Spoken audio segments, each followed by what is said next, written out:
Bienvenue sur Sophia Science, la chaîne YouTube qui répond à toutes vos questions sur le monde de la science, notamment la science, les mystères, les extraterrestres. Le contenu de la vidéo d'aujourd'hui est le mystère des escargots gauchers enfin révélé. Imaginez un instant que vous êtes au bord de la mer en train de ramasser des coquillages.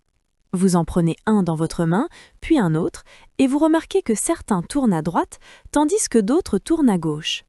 Ce détail qui semble anodin cache en réalité un secret étonnant. Car les escargots de mer qui enroulent leurs coquilles vers la gauche, ceux que l'on peut appeler les gauchers, pourraient bien avoir un avantage de survie que leurs cousins droitiers n'ont pas. Des scientifiques américains ont publié cette découverte dans la revue Biology Letters de la Royal Society, et ce qu'ils ont mis en lumière est fascinant. Pour comprendre la différence entre une coquille droitière et une coquille gauchère, imaginez que vous tenez l'escargot dans votre main. La pointe est dirigée vers l'avant et l'ouverture est tournée vers vous. Si cette ouverture s'ouvre du côté droit, c'est un escargot droitier. Si elle s'ouvre du côté gauche, alors c'est un escargot gaucher. Les chercheurs se sont penchés sur deux types d'escargots de mer, dont l'un ressemble un peu à une limace avec une coquille en spirale. Ces espèces sont régulièrement la proie d'un crabe bien particulier, le Calapa flammea. Et c'est là que tout devient intéressant. Ce crabe possède une sorte de petit outil intégré à sa pince droite, une sorte de mini ouvre-boîte naturel qui lui sert à forcer l'entrée de la coquille et à atteindre l'escargot à l'intérieur. Mais ce fameux outil n'est présent que du côté droit. Imaginez maintenant que l'on vous donne un ouvre-boîte conçu uniquement pour les droitiers et que l'on vous demande de l'utiliser avec la main gauche. Vous voyez le problème. Eh bien pour le crabe, c'est exactement la même chose. Sur une coquille droitière, tout se passe bien pour lui, l'ouverture est du bon côté et il peut utiliser son outil, mais sur une coquille gauchère, tout est inversé. L'ouverture est du mauvais côté, l'outil devient inutilisable et le crabe se retrouve complètement désemparé. Résultat, il abandonne. C'est comme un végétarien qui s'approche d'un rayon de viande, regarde, puis repart sans toucher à rien.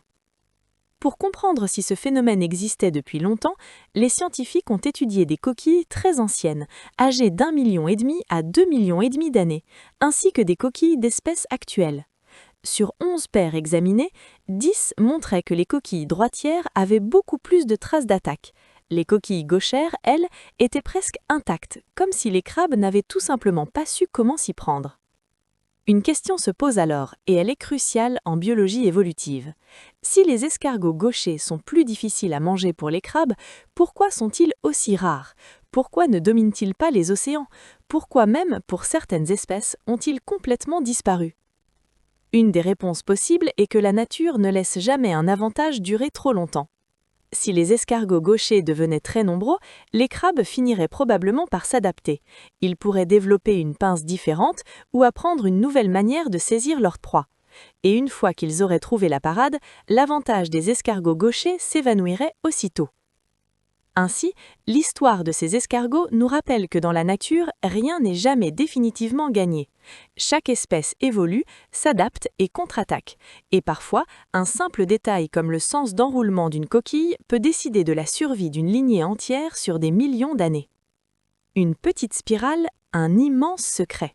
Laissez vos questions dans les commentaires ci-dessous et Sophia Science fera de son mieux pour y répondre. Merci d'avoir regardé et à la prochaine!